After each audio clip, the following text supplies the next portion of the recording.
안녕하세요. 저는 아이들을 가르치는 선생님인 30대 남자입니다. 저희 어머니는 아구찜을 파시는 장사를 하세요. 어머니는 평생 동안 이 일을 하셨습니다. 원래 저희 집은 엄청나게 가난했다고 해요. 그런데 저를 시작으로 여동생과 남동생을 각각 한 명씩 낳으셨습니다.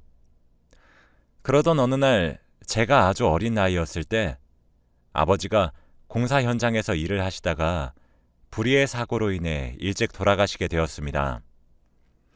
당시 저희 집은 어머니는 전업주부셨고 아버지의 외벌이로 생계를 이어가고 있었는데 아버지가 갑작스레 돌아가시게 되자 어머니는 당장 아이 셋을 혼자서 키워야 하는 현실에 눈앞이 막막하셨다고 합니다. 그래서 받게 된 아버지의 사망보험금과 사고 보상금을 합쳐서 음식점을 하나 차린 것이 지금 아구찜 가게예요. 저희 어머니는 음식을 정말 잘하십니다. 동네에서 소문이 자자할 정도로 손맛이 아주 좋고 요리 솜씨가 아주 일품이죠. 어머니는 그 당시 저희 삼남매를 위해 돈을 벌 수 있는 방법은 어머니 음식 솜씨를 살려 음식점을 차리는 것뿐이라고 생각하셨다고 합니다. 역시나 어머니가 예상을 하셨던 대로 아구찜 장사는 성공적이셨어요. 어머니가 시행착오를 겪으시며 직접 개발하신 비법 소스 덕분에 동네 맛집으로 입소문이 나게 되었고 가게엔 손님이 끊기는 날이 없었죠. TV의 맛집으로 소개가 될 정도로 인기 많은 가게가 되어갔습니다. 어머니가 그렇게 고생하셔서 버신 돈으로 저희 삼남매는 번듯하게 잘 자랄 수 있었어요. 그래서 그런지 어머니는 가게에 대한 애착이 남다르십니다. 아무래도 막막했던 현실을 이기게 해준 가게라 그런 것 같아요. 저희 남매들도 학생이었을 때부터 가게 일을 자발적으로 돕기 시작했고 힘들게 일을 하시는 어머니를 보고 자랐기 때문인지 저희 셋 다 큰 사춘기 없이 우수한 성적으로 학교를 졸업할 수 있었습니다. 저는 교단에 설 수 있게 되었고 남동생과 여동생은 각각 경찰과 의사가 되었죠. 저희가 이렇게 사회적으로 성공할 수 있었던 이유는 어머니의 고생과 뒷바라지 덕분이었고 그걸 너무 잘 알았기 때문에 어머니를 호강시켜드리고 싶다는 마음이 원동력이 되었기 때문입니다. 저희 삼남매는 어머니를 존경하고 있어요. 그 당시 어려운 시절임에도 불구하고 저희를 포기하지 않고 훌륭히 길러내셨다는 점과 여자 혼자의 몸으로 사업적으로 성공까지 하셨으니까요. 그래서 그런지 저희는 호강시켜드리고 싶은데 어머니는 아직 저희의 도움이 필요하지 않아 보이십니다. 어머니는 이제는 조금 쉬엄쉬엄 하셔도 된다며 저희들이 말려도 완강하세요. 여전히 이틀에 한 번씩 밤늦게까지 비법 소스를 만들고 계십니다. 그 비법 소스 레시피는 저희 삼남매 아무도 모릅니다. 저희가 밤늦게 혼자 가게에 남아 계신 어머니의 모습이 아른거려 도와드릴 테니 레시피를 알려달라고 말을 해보았지만 어머니는 요지부동이셨고 가게를 물려받을 사람이 아니면 알려주지 않겠다며 입을 열지 않으셨죠. 결국 저희가 밤늦게 돌아오시는 건 걱정이 되니까 데리러 가겠다고 합의하는 것으로 논쟁이 끝맺혔습니다. 특히 장남인 저는 유달리 어머니에게 약해요. 아무래도 어머니의 고생을 제일 많이 보고 자라서 그런지 어머니가 부탁을 해오시면 거절해야 되겠다는 생각조차 들지 않거든요. 그런 어머니가 올해 초에 선자리를 하나 마련해 주셨습니다. 제가 30대이다 보니 슬슬 결혼은 언제 하냐고 독촉하셨던 어머니셔서 의아하진 않았어요. 어머니는 저에게 선자리를 주선하시며 여자는 다른 조건들보다 인성을 가장 중요시 여겨야 된다며 내가 주선한 여자는 사실 너에 비해 조건이 조금 부족하지만 정말 착한 여자라며 잘 해보라고 얘기하셨죠. 어머니가 누굴 그렇게 칭찬하는 걸 자주 보지 못해 누구길래 이러나 싶었습니다. 그렇게 선자리에 나갔더니 글쎄 저희 가게 서빙 일을 도와주시는 아가씨더라고요. 제가 교직에 서고 난 뒤에 아무래도 본업이 있다 보니 주중에도 너무 바쁘고 주말에도 그 다음 주에 수업 준비로 인해 바쁠 때가 많아서 옛날처럼 가게 일을 많이 돕지 못했거든요. 그래도 어머니 가게에 들러서 밥을 먹거나 소스 만드시는 어머니를 기다리기 위해 조금 일찍 가게에 도착하거나 이런 식으로 오며 가며 만났었던 직원분이셨습니다. 저는 깜짝 놀랐죠. 이게 어떻게 된 일이에요, 지은 씨? 이랬더니 그게 사장님께서 본인 아들 한 번만 만나보라고 하도 등을 떠미셔서 나오게 되었네요. 어색하시죠? 라며 보조개를 드러내며 수줍게 웃으시는데 정말 들꽃같이 수수한 아름다움이 있었습니다. 지은 씨는 28살이었고 가정 형편이 넉넉치 않아 고등학교 졸업 이후 대학교 진학을 포기하고 돈을 벌기 위해 생업에 뛰어들었다더라고요. 아르바이트를 전전하다가 지금 저희 가게에서 정직원으로 일을 하고 있는 상황이라고 했습니다. 화장기 옅은 얼굴로 맑게 웃으면서 이야기하는 그녀를 보고 있으니 설레더라고요. 수수한 그녀가 저희 어머니를 참 많이 닮았구나 싶었습니다. 저는 그날 이후로 그녀에게 수차례 만남을 신청했고 데이트를 하면 할수록 어쩜 이런 여자가 다 있는지 저희는 너무 잘 맞는 찰떡궁합이었어요. 그렇게 저희는 연인이 되었습니다.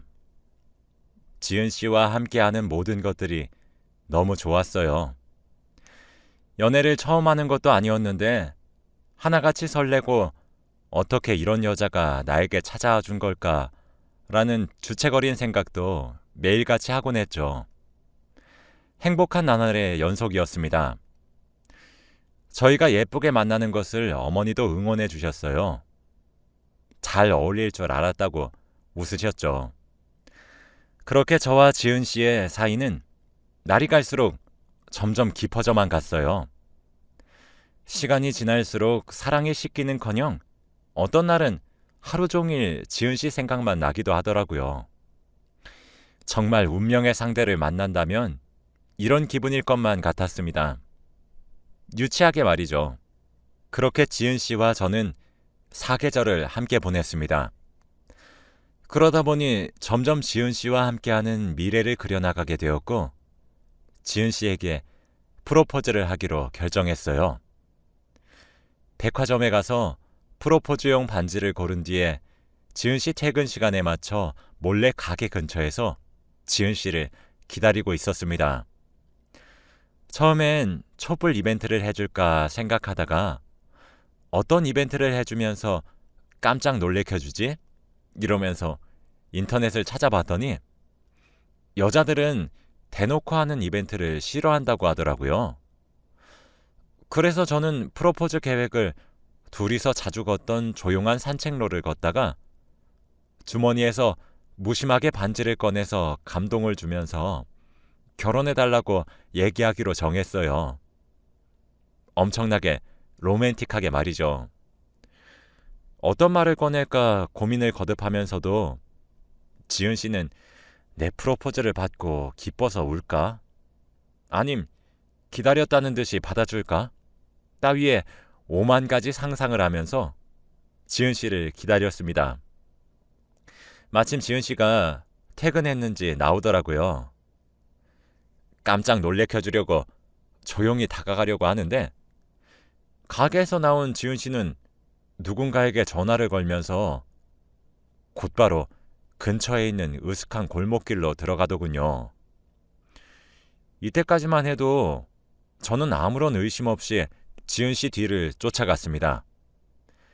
제게 일어날 비극을 상상조차 못한 채로 말이죠.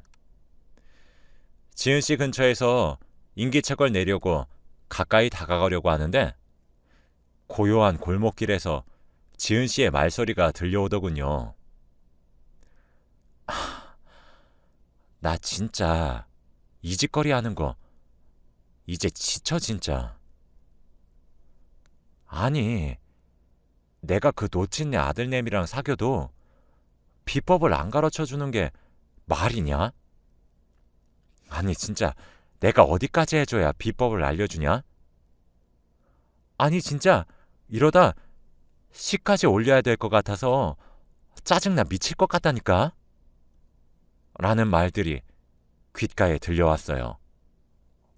저는 본능적으로 꺾여있는 담벼락 앞에 쪼그려 앉았고 가만히 대화를 엿듣기 시작했습니다. 주차되어 있는 자동차 틈새로 지은 씨를 보니 정말 믿기지가 않았어요. 삐딱하게 담벼락에 기대어 서서 담배까지 하나 입에 물고 바닥에 가래침을 뱉으면서 말하는 지은 씨의 모습은 두 눈으로 보고 있으면서도 처음 보는 낯선 모습이었고 지은 씨 입에서 나오는 대화 내용들조차 정말 믿기지가 않았습니다. 저는 아무런 말도 못하고 그저 입이 떡 벌어진 채로 자리를 지켰어요.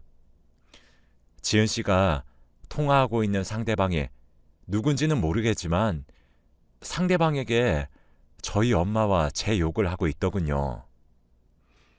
저는 지은 씨를 1년간 만나왔으면서도 저렇게 거칠게 언행을 하는 걸 처음 봤습니다. 정말 패닉이었어요. 진짜 아무런 생각도 나지 않았고 이 자리를 피해야겠다는 생각만 들어 골목길을 빠져나가려던 순간 야! 테이블 잡아놔. 아 진짜 팔자에도 없는 요조숙녀놀이 하려니까 진짜 숨이 턱턱 막혀서 토할 것 같아. 오늘 좀 나이트 가서 놀아야겠다.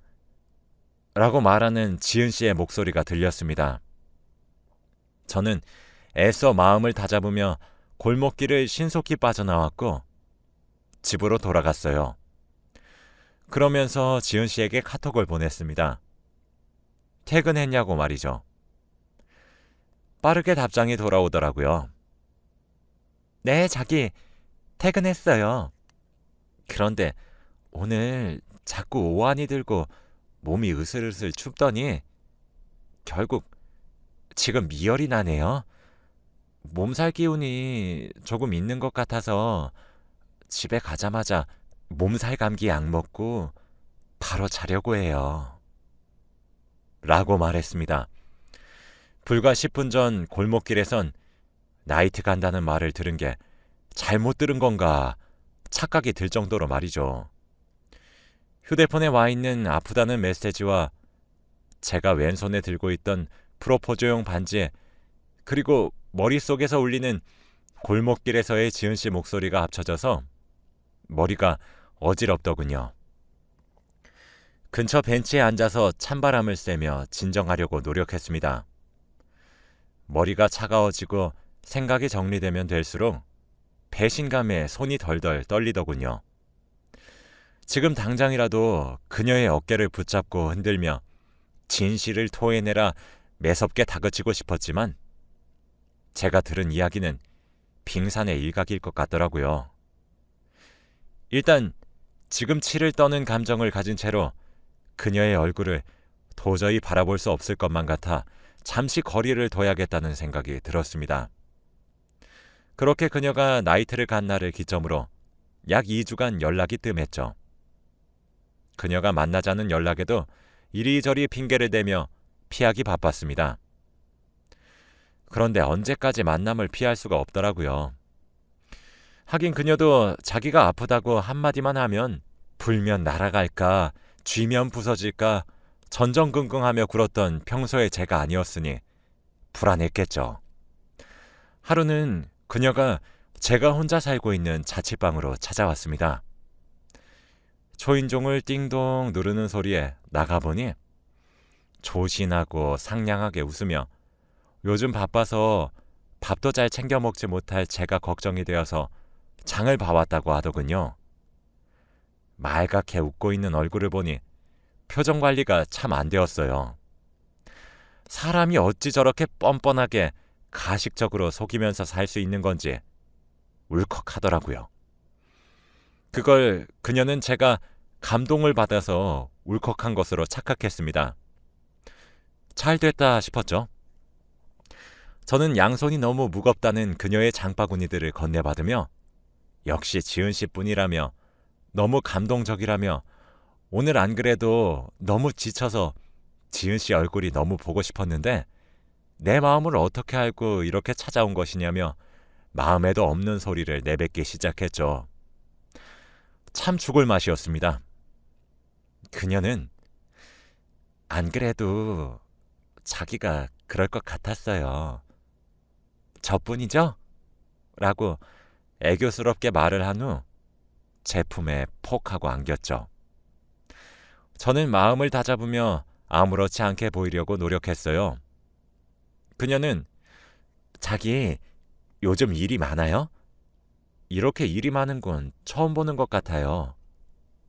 아니면 무슨 일 있는 건 아니죠? 라며 걱정스레 제 얼굴을 쳐다보더군요. 저는 아니에요. 아무래도 시험 기간이기도 하고 이번에 교육 과정이 조금 바뀌면서 신경을 써야 할 부분이 너무 많아서 그래요. 제가 바빠서 많이 서운했죠? 서운하게 해서 미안해요. 라며 마음에도 없는 소리를 내뱉었습니다. 그녀는 에이, 이렇게 힘들어서 우울한 날엔 소주죠. 내일 우리 둘 다 일 쉬니까 같이 한잔해요. 라며 해맑게 웃으며 말하는데 헷갈렸습니다. 아니, 진실을 외면하고 싶었던 것 같기도 해요. 저는 술이 저보다 약한 그녀를 먼저 재우고 그녀의 휴대폰을 열어보기로 했습니다. 한 잔, 두 잔 술이 들어갔고 점점 붉어지는 그녀의 볼을 물끄러미 바라봤죠. 조금 지나니 그녀는 골아떨어졌어요. 저는 그녀의 휴대폰을 꺼냈고 그녀의 손가락을 이용해 잠금을 풀었죠. 곧바로 통화 기록을 확인했습니다. 귀여운 곰돌이 이모티콘으로 저장된 전화번호는 제 자취방에 도착하기 직전까지도 전화를 했더군요. 번호를 제 폰에 옮긴 뒤 카카오톡을 켰고 해당 번호와 주고받은 대화를 보았습니다. 그녀는 제가 생각했던 그리고 상상했던 것보다 더 최악이었어요. 그녀는 저희 어머니가 만든 소스 레시피를 알아내는 것이 목적이었고 더 나아가서 가게까지 이어받겠다는 아주 원대한 포부를 가지고 있었거든요. 이 여자는 멍청하게도 제가 그녀 허락 없이 물건에 손을 대지 않아서 그랬던 것인지 저와 만나면서 단 한 번도 대화방을 나가지 않았더라고요. 저는 그래서 처음부터 최근까지 모든 대화를 읽을 수 있었습니다. 그녀가 저를 소개받았던 이유도 사실 어머니의 가게를 노리고 어머니께 접근했더군요. 마치 며느리처럼 어머니 집에 찾아가 말동무도 곧잘 해드리고 안마도 하고 몸이 편찮으시면 병원도 직접 데려가는 등 어머니가 그녀에게 의지할 수 있게 만들었습니다. 어머니는 그런 그녀의 연기에 속아 장남인 저를 소개시켜준 거였죠. 정말 가족으로 받아들이기 위해서 말입니다. 이 이야기를 시작으로 저희 어머니가 레시피를 완고하게 지키는 걸 상스럽게 욕을 했고 저와 만나는 과정을 떠들며 조롱해 왔더군요. 귀로 얼핏 들었었던 건 달리 직접 두 눈으로 확인하니 너무 충격적이었습니다. 매일같이 저희 모자를 모욕하고 조롱하는 얘기가 오갔고 심지어 저희 어머니 보고는 독해 빠진 노친네라고 지칭했어요. 저는 차마 모든 내용을 직접 눈으로 볼 수 없었죠. 모든 게 잘못된 느낌이었습니다. 어디서부터 바로잡아야 하는 것인지 감도 안 왔죠. 그녀는 마치 예비 며느리인 것처럼 가장해왔고 마침 같이 일도 하니 어머니의 경계심이 누그러질 것이라 예상했던 거였죠. 이미 어머니의 가게가 마치 본인의 가게인 양 말하는 부분에서는 더 이상 화를 참을 수 없었습니다. 저는 어머니께 직접 보여드리기 위해 그나마 자극적이지 않은 부분들을 골라 휴대폰으로 대화 내용을 찍었고 옆에서 도롱도롱 코를 골며 자고 있는 여자를 깨웠습니다. 그녀는 웅얼거리면서 잠투정을 부렸어요. 전 그녀를 더욱 세게 흔들어 깨웠습니다. 성혁 씨, 왜 그래요? 라며 잠에서 깬 그녀의 두 눈을 쳐다보자 저도 모르게 그녀의 뺨을 세게 후려쳤습니다. 그녀는 다시 침대에 처박혔고 자기에게 벌어진 일이 믿기지 않는 듯 저를 쳐다봤어요. 저는 그녀에게 휴대폰을 집어던지며 당장 설명해 라고 소리쳤죠. 그녀는 켜져 있는 대화방을 보고 점점 사색이 되고 아무런 말도 못했습니다. 저는 잠시 화를 삭히기 위해 뒤돌았습니다. 그런데 그 여자는 제가 잠시 뒤돌았던 그 순간을 이용해 가방과 휴대폰만 급히 챙겨서 신발도 제대로 못 신고 집을 뛰쳐나가더라고요. 우당탕 소리에 저도 급히 그녀 뒤를 쫓아나갔지만 결국 그녀를 따라잡을 수 없었어요. 집으로 터덜터덜 돌아오는 도중 눈에서 눈물이 주르륵 흘렀습니다. 제가 사랑하는 여자가 저런 여자인 줄 꿈에도 몰랐던 제 자신이 너무 미웠고 제 가슴뿐만 아니라 곧 제 어머니 가슴에도 피눈물이 흐를 사실이 너무 슬펐거든요. 그날 밤을 꼴딱 세운 저는 날이 밝자마자 어머니의 집으로 향했습니다. 어머니는 주말 아침 일찍부터 찾아온 절 보고 놀라시면서 무슨 일이 있었냐며 걱정스레 물어보셨어요. 저는 사실을 최대한 담담하게 말하려고 노력했습니다. 어머니는 당연히 받아들이지 못하셨죠. 저는 어머니께 제가 찍어온 사진들을 보여주었습니다. 어머니는 한동안 아무런 말씀도 하지 않으셨죠. 아니, 못하셨습니다. 그러고는 저에게 미안하다 한마디 하시고는 방으로 들어가 버리셨어요. 씁쓸해 보이는 어머니의 등을 보고 있으니 차마 위로의 말을 건네지도 못하겠더라고요. 저도 말없이 제 집으로 돌아왔습니다. 이게 벌써 저번 주에 일어난 일이에요. 그녀는 그 이후로 가게에도 저에게도 제 어머니께도 여타 다른 연락 한 통 없이 연기처럼 사라졌습니다. 그 이후로 어머니가 걱정이 된 저는 매일 퇴근하고 일부러 어머니 가게에 들리고 있어요. 어머니는 제게 저녁을 차려주시긴 하지만 별다른 말씀은 따로 없으시네요. 상처받으신 듯한 모습에 가슴이 찢어지는 것 같습니다. 본인 때문에 저에게까지 피해를 줬다고 생각하셔서 죄책감도 느끼시는 것 같아요. 제가 무슨 말을 해도 소용이 없으실 것만 같아 그저 차려주시는 저녁을 맛있게 먹으며 싹싹 비우고 있습니다. 저도 저지만 어머니가 저렇게 힘들어 하시는 모습을 보니 가슴이 착잡해지네요. 우울한 나날만 이어지는 것 같습니다. 전 더 이상 여자를 믿을 수 없을 것 같아요. 연애와 결혼에 대한 저만의 목표가 있었는데 못할 것 같거든요. 시간이 약이라는 말이 있듯이 저도 언젠간 괜찮아질 것이라고 막연히 믿고 있습니다.